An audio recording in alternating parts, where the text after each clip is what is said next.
مكين حنين كريم رؤوف رحيم. أما بعد فأعوذ بالله من الشيطان الرجيم. بسم الله الرحمن الرحيم.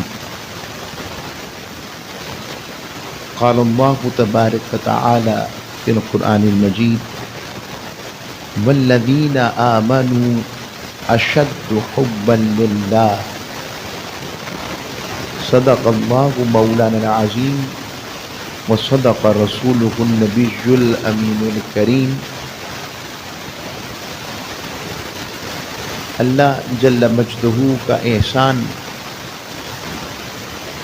جس کی توفیق سے، جس کی عطا سے اسے ہم پر رحم آ گیا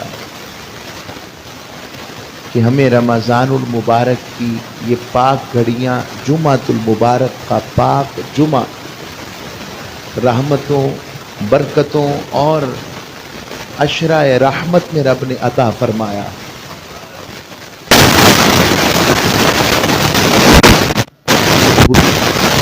عالم صلی اللہ علیہ وسلم کے توسل کی وجہ سے یہ ساری خیر ہمیں نصیب ہوئی. حضور اکرم صلی اللہ علیہ وسلم نے اتنا اپنی امت کے لیے رب کو منایا، اتنا منایا کہ مولا پچھلی امتوں کی تو عمریں بھی زیادہ، نیکیاں بھی زیادہ، عبادات بھی زیادہ، سجدے بھی زیادہ، مولا میری امت کی تو عمر بھی چھوٹی. رب نے کہا میرے حبیب تو کیوں پریشان ہوتا ہے؟ میں تیری امت کو ایسے دن راتیں عطا کر دوں گا کہ ایک ایک رات، ایک ایک دن ایسا ہوگا جو 1000 مہینوں سے افضل ہوگا. وہ مجھے منانے والے بنے، میری طرف آنے والے بنے، میری طرف چلنے والے بنے، مجھے میری بارگاہ میں جھکنے والے بنے، اخلاص لے کر آئیں، خالصیت لے کر آئیں، میری طرف رجوع کرنے والے بنے. میں انہیں معاف کرنے کے لیے، اپنا کرم ان پر نچھاور کرنے کے لیے، اپنا سب کچھ ان پر برسانے کے لیے، رحمت، مغفرت، بخشش، اجر، میں تیار ہوں. اور اسی میں موسم بہار، رمضان المبارک کا یہ پاک مہینہ، رمضان اپنے نام کی طرح اسم با مسمى ہے. رامضا سے نکلا ہے، رمضان کا لفظ رامضا سے نکلا ہے. رامضا کا مطلب رمضان وہ موسم ہوتا ہے جس میں عرب کے لوگ اپنی اتنی شدت تمازت آفتاب ہوتی، یعنی گرمی اتنی شدید پڑتی کہ بکریوں کا ریوڑ لے کر نکلتے، تو اس گرمی کی وجہ سے، شدت تمازت آفتاب کی وجہ سے ان کی بکریوں کے جگر چر جاتے تھے. اس لیے رب نے اس کو رمضان، عرب والے کہتے تھے. سوال ہوا مولا پھر تو نے اس کا نام ہمیں رمضان، اتنی رحمتوں والا، کیوں عطا کیا؟ عائشہ بندر آج تو کیوں عطا کیا ہے؟ تو فرمایا وجہ اصل میں یہ ہے کہ جس طرح اس گرمی اور تمازت آفتاب کی وجہ سے بکریوں کے جگر چر جاتے تھے، اسی طرح جب رمضان کا مہینہ شروع ہوتا ہے تو میری رحمت، مغفرت اور بخشش کا سورج اپنی پوری آب و تاب سے بلند ہوتا ہے، اور میں اپنے محبوب کی امتیوں کے گناہوں کو، جو باطن کو جو باطل کر رہے ہوتے ہیں، ناکارہ کر رہے ہوتے ہیں، سیاہ کر رہے ہوتے ہیں، کبھی اپنی رحمت کی کرنوں سے، کبھی اپنی مغفرت کی کرنوں سے، اور کبھی دوزخ کی آزادی کی سند کی کرنوں سے، میں ان کے سارے گناہوں کو جلا کر ختم کر دیتا ہوں. یہ وہ رمضان ہے. یہ ہمیں احساس آنا چاہیے کہ رب نے کتنا کرم کیا ہم پر. یہ رمضان المبارک کی ساعتیں عطا فرمائی ہیں، یہ خیر عطا ہوئی، یہ برکات عطا ہوئی. اور دوسرا، میں نے پچھلی دفعہ بھی یہ جملے مجھے اچھے لگتے ہیں تو میں کہتا ہوں، مجھے لطف آتا ہے رمضان کی بہار میں کہتے ہوئے تو مولا ہمیں دوزخ سے ڈر لگتا ہے. رب کہتا ہے اچھا رمضان آ گیا ہے, غلقت ابواب جہنم, فرشتوں جہنم کو تالے لگا دو. مولا شیطان کی وسوسوں سے ڈر لگتا ہے. رب فرماتا ہے اچھا چلو فرشتوں سلسلۃ الشیاطین, شیطانوں کو زنجیروں میں جکڑ دو. مولا اور تحفہ کیا ہے؟ فرماتا ہے فتحت ابواب الجنہ, جنت کے دروازے کھول دو. اور مولا رب فرماتا ہے میں ماننے کے لیے تیار ہوں, بندے منا لے میں مان جاؤں گا. تو آئیں ہم اس رمضان میں آج کا جو موضوع میں نے رکھا, اس رب کی محبت کا جس نے ہمیں رحمت للعالمین جیسے آقا عطا فرمائے. ہم اللہ کی محبت کیا ہے, محبت کیا کرتی ہے, اور اللہ سے محبت کرنے سے کیا ملتا ہے. بس اس کو یوں سمجھیں, جب تاجدار کائنات کی رحمت اور شفقت کا یہ عالم ہے کہ کوئی ان کے دائرہ رحمت سے خالی نہیں, تو جس نے اس رحمت والے کو بنایا ہوگا وہ کتنا رحیم ہوگا. یہ ہماری غفلتیں, اور اس موضوع کا مقصد یہ بھی ہے کہ ہم غفلت کے سارے پردے اتار سکیں, ہم یاد کر سکیں کہ ہم کون ہیں, ہمارا اپنے مولا سے رابطہ کیسا ہونا چاہیے. اللہ کریم نے ارشاد فرمایا والذین آمنوا اشد حبا للہ, ایمان والے, فرمایا ایمان والے ہی وہی ہیں, وہ جو ایمان والے ہیں. اور ایمان والا کون ہوتا ہے؟ جو غلامی مصطفیٰ کے پٹے والا ہوتا ہے. ایمان تاجدار کائنات کے قدموں سے جڑ جانے کا نام ہے. جب آقا کی محبت و ادب کے ساتھ جڑ کر مولا کو مان لیا, یہ ایمان ہے. اس ایمان کے ساتھ فرماتا ہے جو یہ غلامی کی سند والے ہو گئے, غلامی کی خیر والے ہو گئے, ان کا عالم کیا ہے؟ فرمایا اشد, شدید ترین شدت کے ساتھ, حبا للہ, وہ ٹوٹ کر اللہ سے پیار کرتے ہیں, ٹوٹ کر اللہ سے محبت کرتے ہیں, ٹوٹ کر اپنے مالک کے وفادار رہتے ہیں, ٹوٹ کر اپنے مولا سے وابستہ رہتے ہیں, وہ اپنے مولا کے ساتھ جڑے رہتے ہیں. اور ٹوٹ کر جو محبت کرنا ہے اسی کو کہتے ہیں عشق کرنا. کہ ایمان والے ہی وہ ہیں جو ٹوٹ کر اپنے مالک سے, اپنے اللہ سے عشق کرتے ہیں. اور اس عشق و محبت کو سمجھنے کے لیے ایک ٹرائکا ہے 3 درجوں کا. پہلا اللہ کا بندوں سے محبت کرنا, دوسرا ہے بندوں کا اللہ سے محبت کرنا, اور تیسری چیز یہ ہے اللہ سے محبت کرنا ہے کیا. اور اللہ محبت کرنے کی جو اعلیٰ ترین شے بنی وہ چاہتا کیا ہے, اس میں ایک یہ بھی نقطہ شامل ہے, وہ کہتا ہے میری محبت کی انتہا یہ ہے کہ تم میرے حبیب سے محبت و اتباع والے بنو, اور تمہیں میں اپنے محبوبوں میں شمار کر لوں گا. اب تاجدار کائنات کی بارگاہ سے جو محبت کی خیر ملی, میں یہاں پر چند معنی محبت کے دے کر آپ کو جلدی سے محبت سمجھانا چاہتا ہوں. محبت ہوتی کیا ہے ہم نے تو سنا ہی ہے. بس محبت کا لفظ پہلا معنی ہے صفا و بیاض. ہائے ہائے, جب محبت ہو جاتی ہے نا, یہ میں دنیا والی محبت کی بات نہیں کر رہا, یہ لالچ والی محبت کی بات نہیں کر رہا, یہ غرض والی محبت کی بات نہیں کر رہا, یہ شہوت والی محبت کی بات نہیں کر رہا. میں محبت کا اصل نقطہ سمجھانا چاہتا ہوں. محبت کیا کرتی ہے؟ محبت انسان کو صاف بھی کر دیتی ہے, ستھرا بھی کر دیتی ہے, اور نور والا بھی کر دیتی ہے. محبت اسے کہتے ہیں جو انسان کو ستھرا کر دے, صاف کر دے. پھر دوسرا معنی محبت علو اور ظہور کا نام ہے.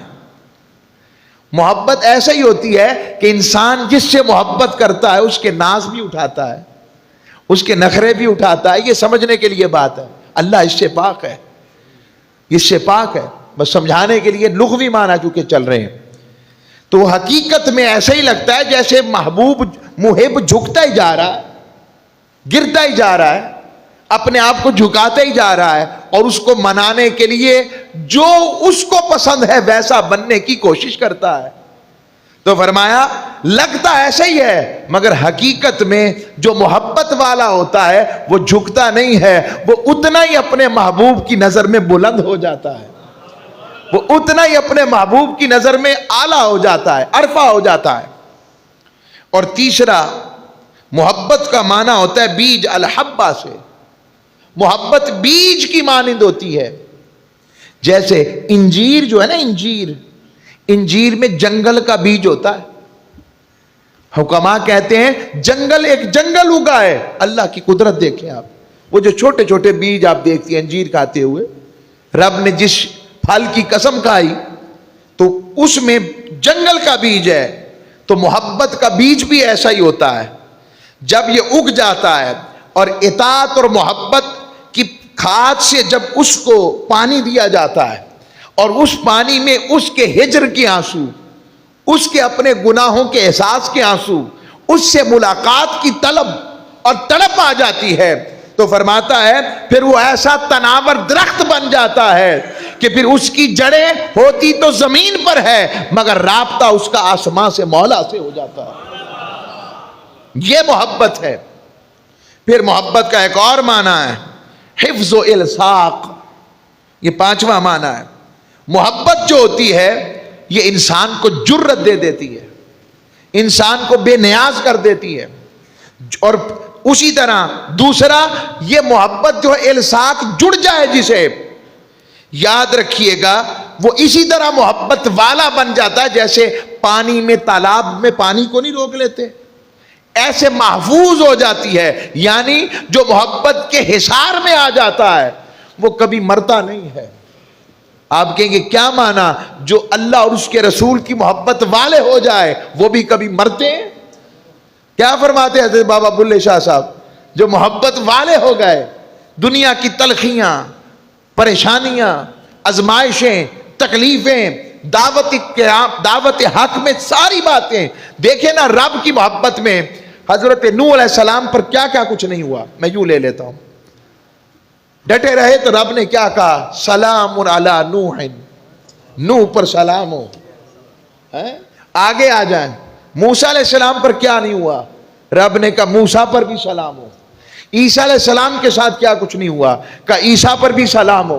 حضرت یوسف کو ہائے کیا ہنسی ہے, اور چند ٹکوں کے عوض بیچا تو رب نے بھی کہا میرا یوسف چند ٹکوں جیسا تھا. رب نے کہا بازار یوسف میں, یوسف بازار مصر میں بک رہے ہیں. یہ سارے عالم ہیں. محبت ایسی ہوتی ہے. فرمایا یہ سب کچھ کیا, اور پھر سب سے بڑھ کر تاجدار کائنات کی ذات, کیا مقام محبوبیت ہے, مگر محبت الہی اور فرائض رسالت میں طائف کی وادیوں کے پتھر بھی ہیں, احد کے میدان میں دندان مبارک کا کونا شہید ہونا بھی ہے. تاجدار کائنات کی زندگی میں 3 سال شیب ابی طالب کے وہ قید و بند کی صعوبتیں بھی ہیں, مشکلات بھی ہیں, اونٹوں کی اوجڑیاں بھی رکھی جا رہی ہیں, 80 جنگیں ہو رہی ہیں, تاجدار کائنات کی پیارے چچا حضرت حمزہ کی شہادت ہو رہی ہے. یہ سارا کچھ ہے, مگر محبت محفوظ کیسے کرتی ہے. فرمایا سونیا یہ تیرا کام تھا, اور تیری بات تو جدا ہے, سب کے ذکر تو نے کیے, یعنی حبیب تیرے قرآن میں اتارا, اور تیرے ذکر کو میں کرتا ہوں, اور ایسا کرتا ہوں کہ میں کہتا ہوں کہ حبیب کوئی تیرا ذکر نہ بھی کرے گا تیرا ذکر نہیں رکے گا, کیونکہ تیرا ذاکر میں خود خدا بن گیا.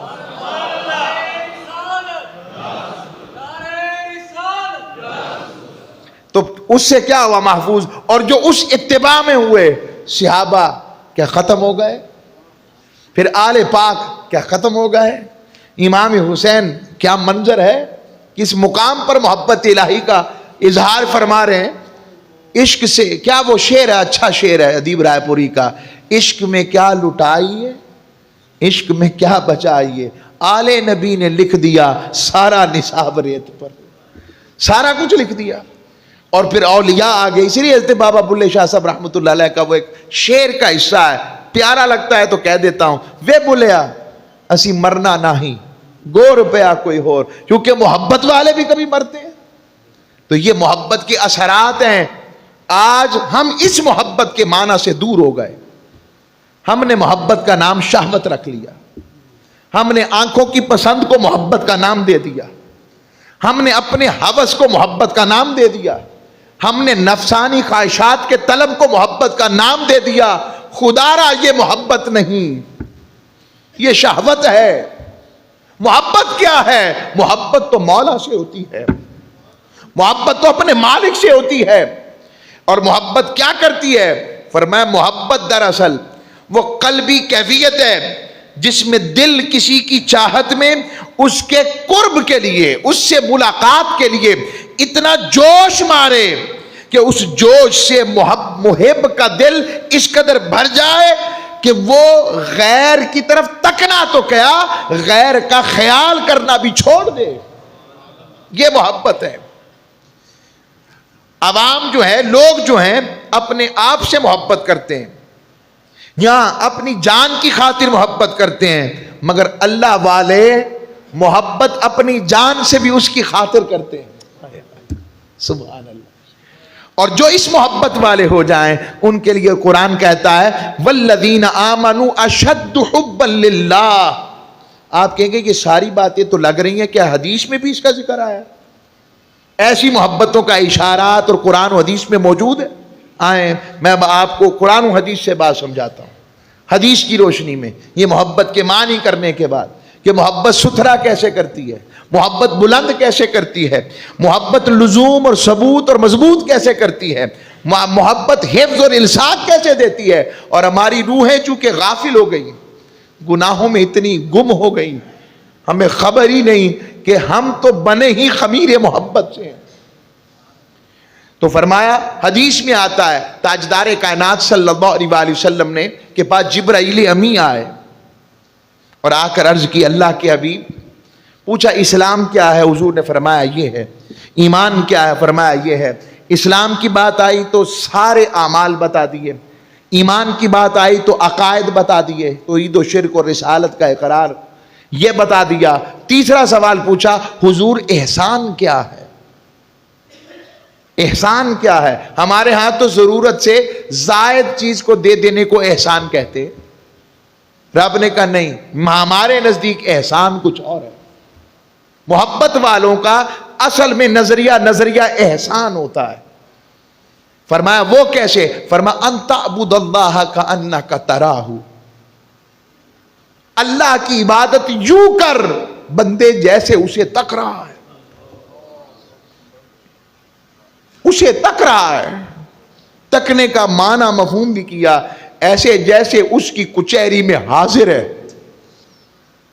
غور کر، اس مالک الملک کی بارگاہ میں حاضر ہے جس کے سامنے سب سراپا ادب و نیاز کھڑے ہیں، اور جسے وہ جو چاہے اس کی بارگاہ میں حاضر ہیں۔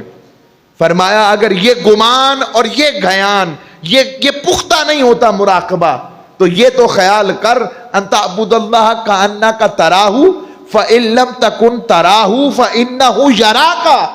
فرمایا اگر یہ گمان پختہ نہیں ہوتا، یہ تو رکھ کے وہ تجھے تک رہا ہے۔ روزے کا فلسفہ کیا ہے؟ یہی تو ہے۔ اگر میں 2 منٹ اندر لگا کر آ جاؤں، ساروں سے چھپ کر جیب میں کوئی چیز کھانے کی لے جاؤں، کھا کر آ جاؤں، آپ کو پتہ لگے گا؟ بولیے۔ یہ وہ گیان ہے روزے کا اور رمضان کا فلسفہ ہے۔ بندے جس طرح تو رمضان کے روزے میں حیا کرتا ہے کہ کوئی دیکھے نہ دیکھے، میرا مالک دیکھ رہا ہے، میرا مولا دیکھ رہا ہے۔ بندے اس گمان کو اپنے اندر پختہ کر، جب کسی پر تیرا ہاتھ، تیری زبان جھوٹ کے لیے چلے، غیبت کے لیے چلے، بہتان کے لیے چلے، برائی کے لیے چلے، خرابی کے لیے چلے، زیادتی کے لیے چلے، تیرا ہاتھ چلے، تیرے جسم کے اعضاء چلیں، یا تم میرے احکام کے خلاف چلتے ہوئے کسی گناہ کی پگڈنڈی پر چلے، کسی گناہ کے رستے پر چلے، تو یہ خیال کرے کوئی تجھے نہیں تک رہا، اس وقت یہ خیال کر وہ تک رہا ہے، وہ تجھے تک رہا ہے۔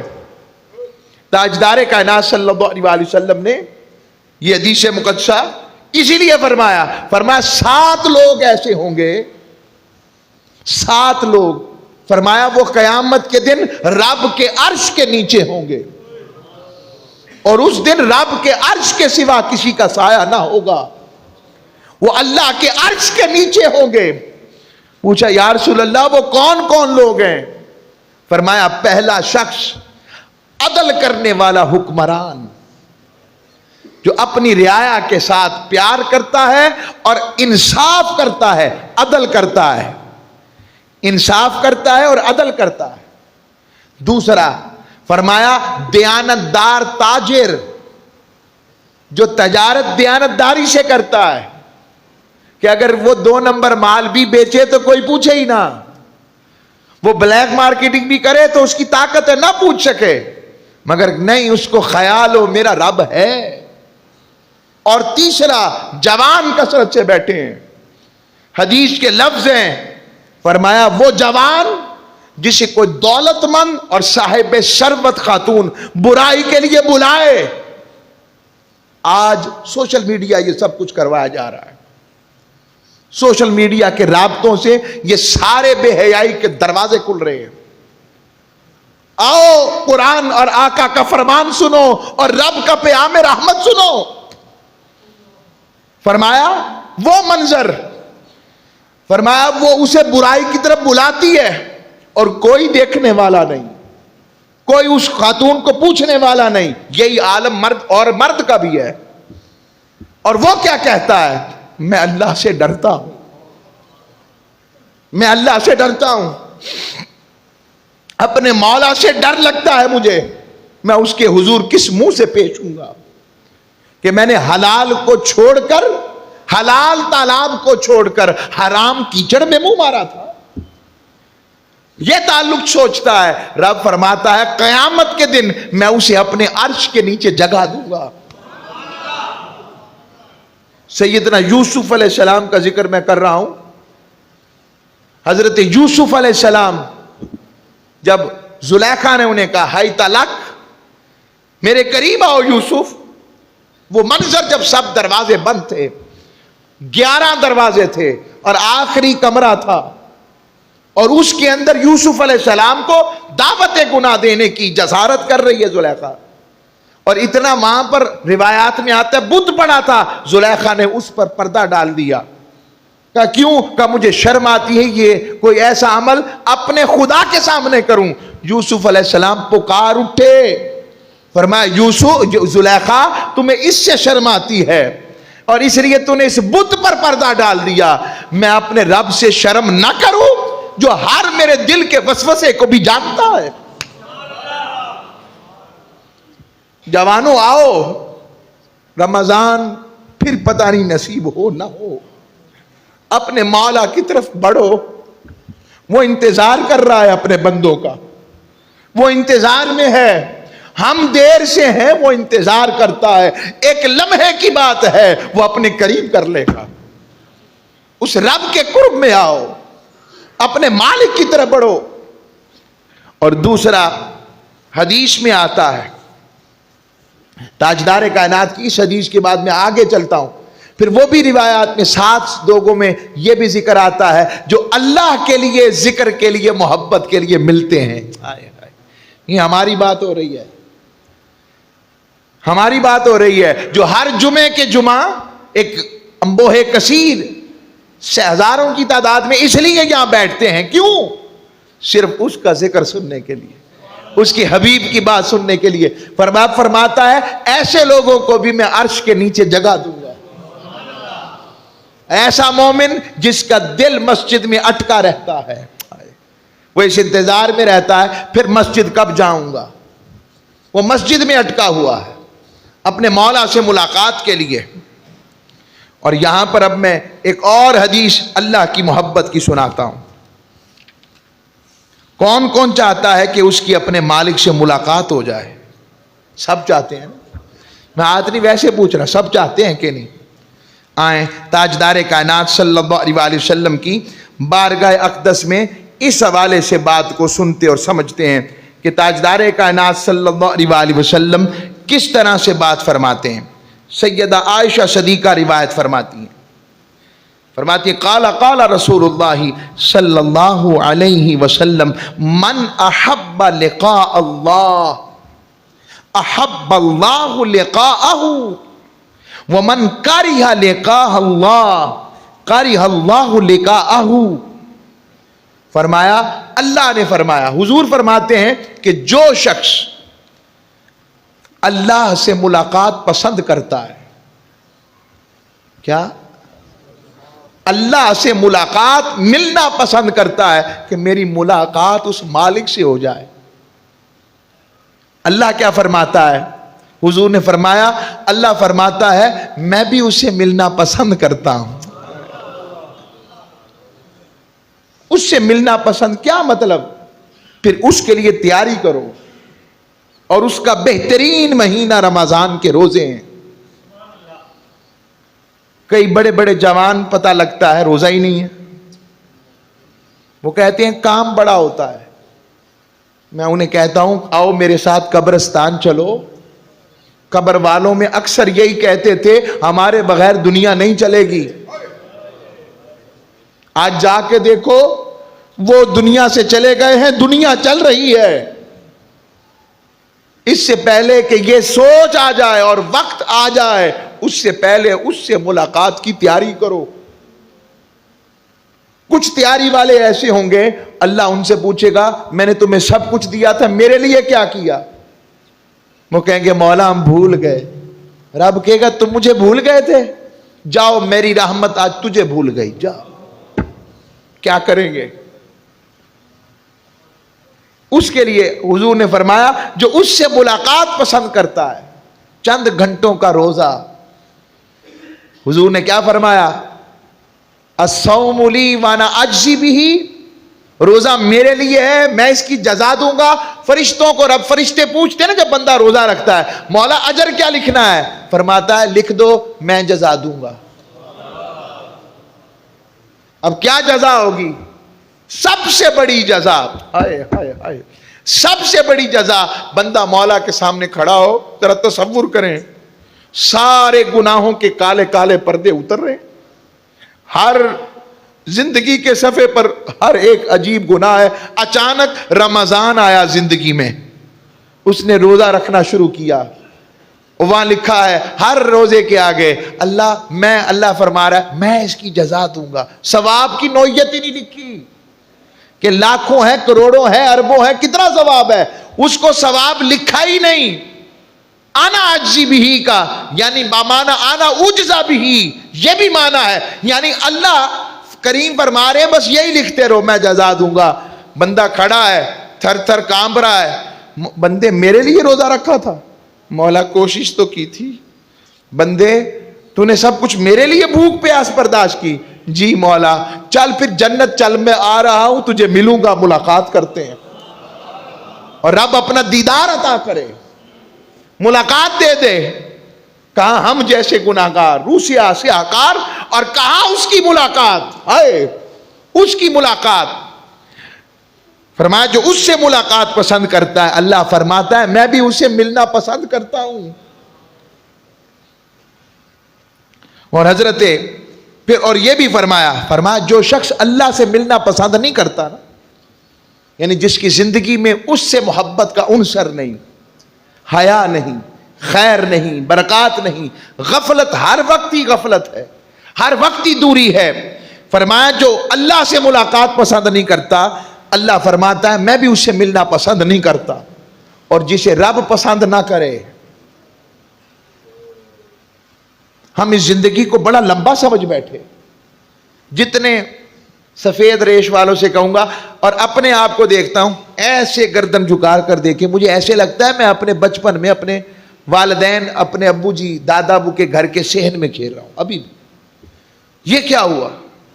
ایسے ہی قیامت کے دن بندہ پیش ہوگا اور قرآن کی آیت ہے, بندہ رب پوچھے گا بندے تجھے اتنی زندگی دی, نہیں مولا مجھے تو ایسے لگا میں ایک دروازے سے داخل ہوا ہوں دوسرے سے نکل گیا. یہ عالم ہو جائے گا. اس سے پہلے اس سے تیاری کرو, اس سے ملاقات کی تیاری کرو. اب سیدہ عائشہ صدیقہ نے پوچھا, عرض کی اللہ کے رسول اس سے مراد موت کی ناپسندیدگی ہے؟ یعنی ہم میں سے ہر کوئی موت کو پسند تو نہیں کرتا, موت آئے گی تو ملاقات ہوگی نا. تو مرنا پسند نہیں تو اس کا مطلب اللہ کو ہم سے ملنا پسند نہیں؟ فرمایا نہیں, ایسا نہیں ہے.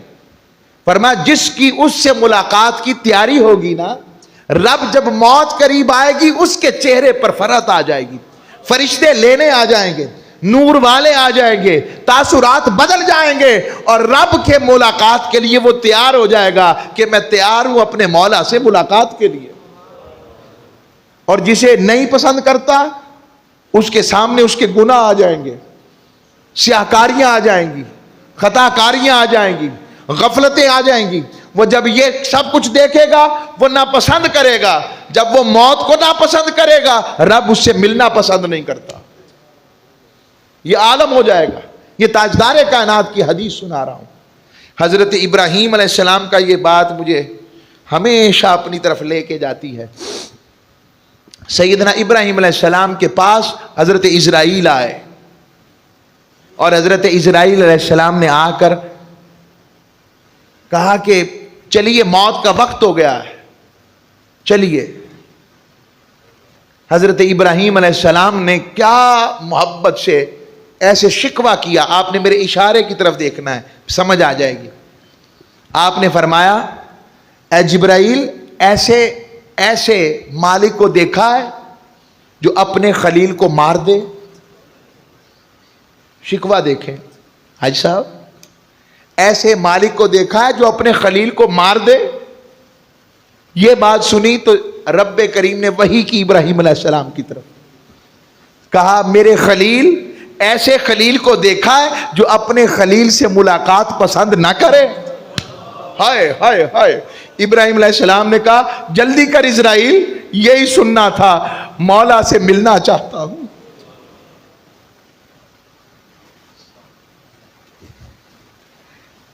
کتنے ہیں ہم میں سے جنہوں نے موت کی تیاری کر لی؟ قبر میں حضور کا سامنا کرنا پڑا اور کرنا ہے. کیا پیش کریں گے حضور کی بارگاہ میں, کیا کہیں گے؟ کس طرف ہم دنیا میں مناتے دنیا نہیں مان رہی, دنیا نہیں مان رہی. نہیں یقین تو ان میتوں کو دیکھا کرو جو ہمارے گھروں میں ہوتی اور ہم کہتے ہیں جلدی کرو. لمحہ پہلے ہمارا پیارا سب کچھ تھا, ہم ان غفلتوں میں پڑھ کر اپنے مولا سے دور ہو گئے, اس کے حبیب سے دور ہو گئے.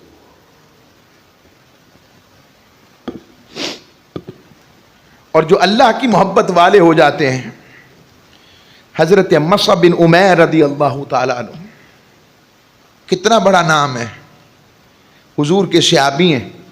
تاجدار کائنات صلی اللہ علیہ وسلم بیان فرماتے ہیں حضور نے نا ایسے حضرت مصعب بن عمیر کو دیکھا, آپ نے صرف ایک لباس پہنا ہوا ہے ایسا جس سے صرف ان کا سطر ڈھانپا ہوا ہے, مینڈے کی کھال ہے, بکرے کی یا دمبے کی کھال کی جانب, بس وہی لباس ہے ان کا. بس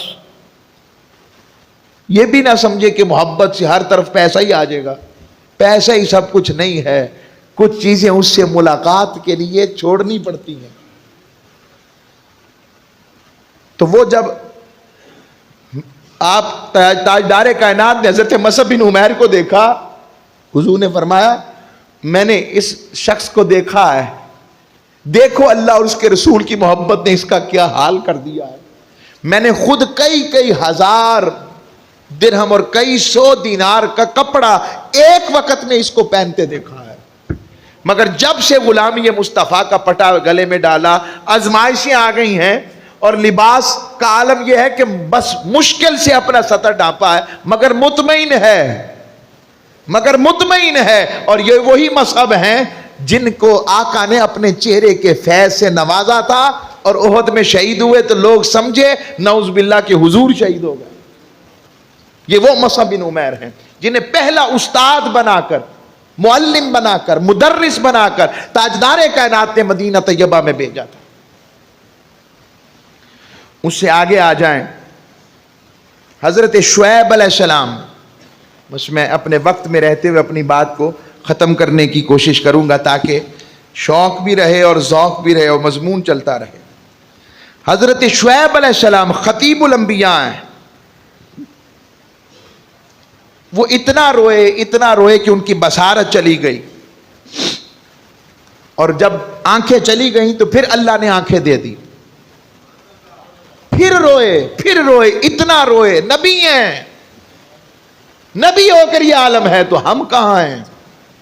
اتنا روئے کہ پھر ان کی آنکھیں چلی گئیں، اللہ نے پھر آنکھیں دے دی.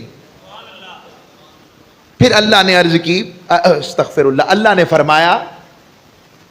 نے فرمایا میرے شعیب اگر تیرا رونا دوزخ کی وجہ سے ہے تو دوزخ سے آزاد کر دیا تجھے. اگر تجھے جنت چاہیے تو جنت تیری ہو گئی. انہوں نے عرض کی مولا یہ میں جو روتا ہوں یہ تجھ سے ملاقات کے لیے روتا ہوں. تیری ملاقات کب ملے گی، کیسے ملے گی. آگے امام رفاعی رحمت اللہ علیہ فرماتے ہیں اللہ نے وہی فرمائی شعیب جو اگر مجھ سے ملاقات چاہتا ہے تو تیرا رونا بنتا ہے. مجھ سے ملاقات کے لیے رونے کے سوا کوئی علاج نہیں، رویا کرتا کہ مجھ سے ملاقات ہو سکے. یہ حضرت شعیب علیہ السلام کا حال سنا رہا ہوں میں آپ. حضرت موسیٰ علیہ السلام نے عرض کی دیکھیں مالک کے بندے پیارے پیارے کلیم ہیں. پھر پوچھا مولا. امام احمد بن حنبل نے کتاب الزہد میں روایت کی یہ بات. پوچھا اے میرے رب میں تجھے کہاں ڈھونڈوں. اللہ نے فرمایا مجھے ٹوٹے ہوئے دل کے پاس تلاش کر. ٹوٹے ہوئے دل سے مراد جو رب کی محبت میں خستہ ہو گئے، جن کو اپنے مالک کا نام سن کر رونا نصیب ہو جائے، تڑپنا نصیب ہو جائے، اپنے گناہوں پر نادم ہو جائیں، اپنے مولا سے ملاقات کے لیے تیار ہو جائیں. فرمایا ان کے پاس تلاش کیا کر کیونکہ میں ہر روز ایک ہاتھ ان کے قریب ہوتا ہوں، اور اگر ایسا نہ ہو تو یاد رکھ ان کے دل ٹوٹ کر گر ہی جائیں. یہ اللہ کے محبوبوں کا حال سنا رہا ہوں. حضرت عبداللہ بن حارث بیان کرتے ہیں، امام ابن شیبہ نے اس کو روایت کیا، امام ابی دنیا نے روایت کیا کہ اللہ نے داؤد علیہ السلام کی طرف وحی کی کہ داؤد مجھ سے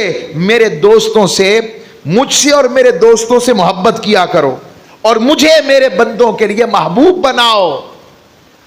انہوں نے عرض کیا اے میرے اللہ، اے میرے رب، میں تجھ سے اور تیرے دوستوں سے محبت کرتا ہوں لیکن تجھے تیرے بندوں کے لیے محبوب کیسے بناؤں. اللہ نے فرمایا ان کے سامنے میرا محبت والا ذکر کیا کرو، اور جب تو بار بار میرا ذکر کرے گا، محبت والا ذکر کرتا جائے گا، کبھی رب کے حسن کی بات، کبھی جمال کی بات، کبھی کمال کی بات، کبھی رحمت کی بات، کبھی بخشش کی بات، کبھی کرم کی بات، کبھی انعام کی بات، اس کی بات کرتا رہے گا تو پھر بندے بھی مجھ سے محبت کرنا شروع ہو جائیں گے. یہ ان کا عالم ہو جائے گا. اور آخر پر میں چند دو باتیں پیش کر پھر اجازت آج کے لیے، پھر اس مضمون کا ایک اور حصہ ایک نئے زاویے میں اگلی دفعہ پیش کروں گا. جن کو اللہ کی محبت کا سوختہ مل گیا ان کے حوالے سے ایک واقعہ حضرت خواجہ قطب الدین بختیار کاکی رحمت اللہ علیہ فوائد السالکین میں بیان کرتے ہیں. اب میں یہ صحابہ سے ہٹ کر، کیونکہ پچھلی نشستوں میں نے صحابہ کا گریہ و بکا بتایا تھا، اب میں اولیاء اللہ کی طرف آ رہا ہوں. حضرت خواجہ قطب الدین بختیار کاکی فرماتے ہیں، اور پھر حضرت فرید الدین مسعود گنج شکر رحمت اللہ علیہ نے بھی بیان فرمایا کہ ایک عبادت گزار جوان تھا، اور جوانوں سے کہوں گا لطف عبادت کا جوانی میں ہے. ابھی سے مولا کے قریب ہو جاؤ, تمہیں وہ لطف ملے گا جو کسی اور کو نہیں. تو فرمایا, وہ کہتے کہ عبادت گزار جوان اللہ کے حضور آجی کا عالم یہ تھا, گلیوں میں بس چلتے پھرتے ہر وقت روتا رہتا تھا. دن کو روزہ رکھتا اور جب رات ہو جاتی تو اپنے کمرے کی چھت کے ساتھ لٹکے ہوئے رسے کو اپنے گلے میں ڈال لیتا.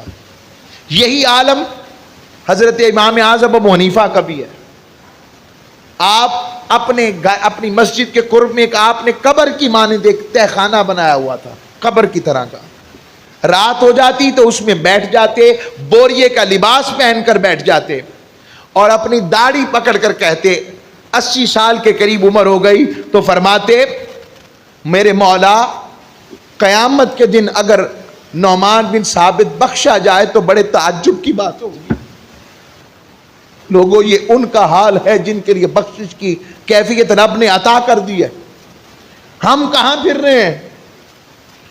حضرت خواجہ قطب الدین بختیار کاکی فرماتے ہیں, وہ رات کے وقت اپنے گلے میں رسی ڈال کر, اب تو ایسی صحبتیں ہی محال ہو گئی, اب تو دکھاوا رہ گیا.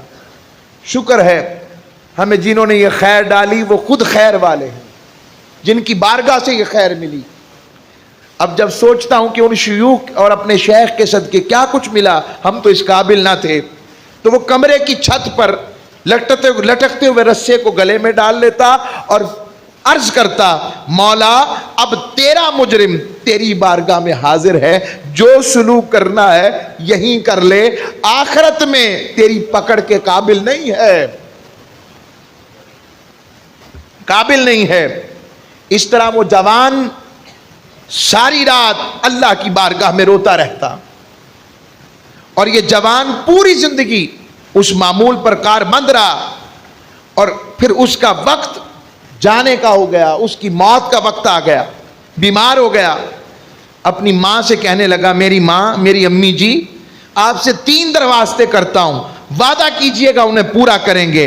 والدہ نے حامی بھر لی. عرض کی, میری امی جان, میں بڑا گناہگار ہوں اور اللہ کا مجرم ہوں, میں اپنی زندگی اپنے مولا کے احکامات کے مطابق اور اس کی محبت کے مطابق بسر نہیں کر سکا.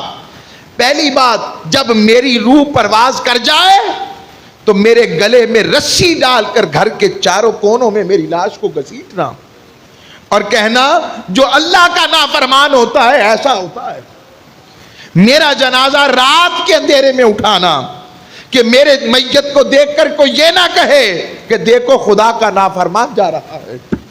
اور جب لوگ مجھے دفن کر کے پلٹ جائیں, میری امی جی میری قبر پر تھوڑی دیر رکے رہیے گا, جب فرشتے عذاب دینے آئے تو شاید آپ کی وجہ سے وہ عذاب ٹل جائے.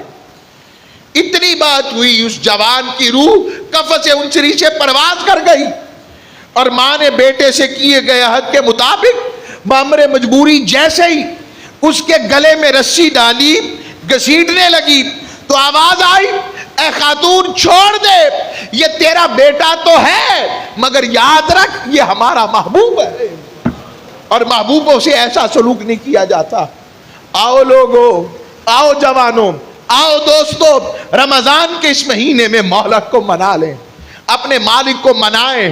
کبھی رات کی تنہائیوں میں رو کر اسے منائیں, کبھی نماز کی کیفیت میں اس سے تعلق قائم کریں, کبھی اس سے دیدار مانگیں اس سے, کبھی ملاقات کا ٹائم مانگ لیں اس سے. مولا اپنے ملاقات والوں میں ہمیں لکھ دینا.